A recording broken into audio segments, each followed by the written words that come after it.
নমস্কার বন্ধুরা, আমি চলে এসেছি আপনাদেরকে ঘরোয়া পদ্ধতিতে বিরিয়ানি সামান্য উপকরণ দিয়ে। তো একদম ঘরোয়া পদ্ধতিতে আমি বিরিয়ানি করে দেখাবো। এই রকম ঘরে যে জিনিস থাকে সেই ঘরোয়া পদ্ধতি জিনিস দিয়েই।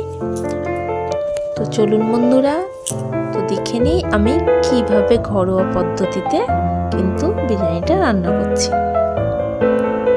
প্রথমে বিরিয়ানির জন্য কিন্তু আমি এখানে হাঁড়িতে জল গরম বসিয়ে দিয়েছি।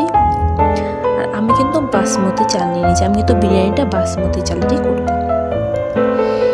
তো এই যে বাসমতি চালটাকে এবার আমি ধুয়ে নেব। তার আগে কিন্তু জলের মধ্যে আমি গোটা গরম মশলা বলতে এলাচ আর দারচিনি কিন্তু জলের মধ্যে দিয়ে দেব। আমি কিন্তু অতি সাধারণভাবেই কিন্তু বিরিয়ানিটা করব। এরপর চালটা ধুয়ে দিয়ে দিলাম, তার মধ্যে কিন্তু আমি যথেষ্ট পরিমাণে কিন্তু লবণ দিয়ে দিলাম।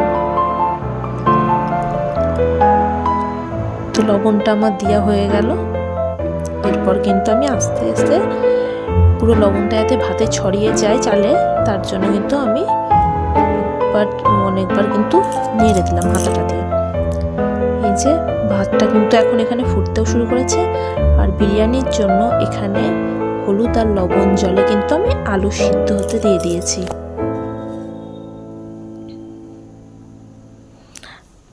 আলুটা পুরোপুরিভাবে সিদ্ধ করলে হবে না, অর্ধেকটা সিদ্ধ করতে হবে।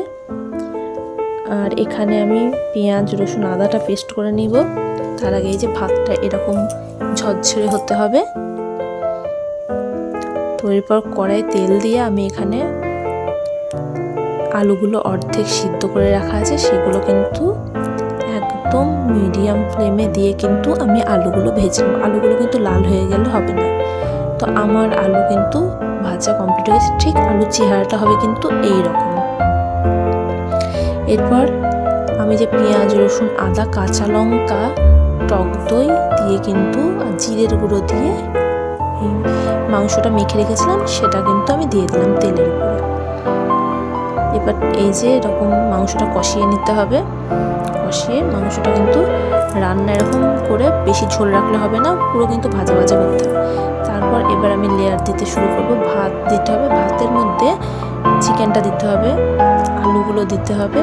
আর এখানে মিঠা আতর, কেওড়া জল, গোলাপ জল এগুলো দিয়ে তার সাথে বিরিয়ানি মশলা দিয়ে একে একে কিন্তু লেয়ার দিতে হবে। প্রথমে এটা দিলাম ভাতের উপরে, তারপর এগুলো সব দিয়ে কিন্তু আবার ভাত দিয়ে এটাকে চাপা দিতে হবে। তারপরে আবার কিন্তু মাংস আলু সব রকম যেগুলো দিলাম সেগুলো দিয়ে সেই একইভাবে কিন্তু আবার পাট পাট করে এইভাবে দিতে হবে। তো আমি সেগুলো দিয়ে নিলাম এইভাবে। তো চলো বন্ধুরা, তোমরা দেখতে থাকো।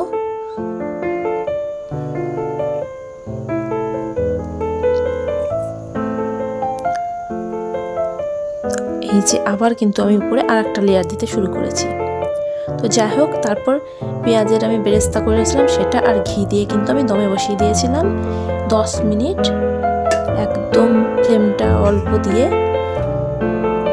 তো এই যে আমার বিরিয়ানি কিন্তু একদম রেডি হয়ে গেল। এটা একদম নর্মাল ঘরোয়া পদ্ধতিতে কিন্তু খুব টেস্টি হয়। আমার বিরিয়ানি একদম রেডি বন্ধুরা।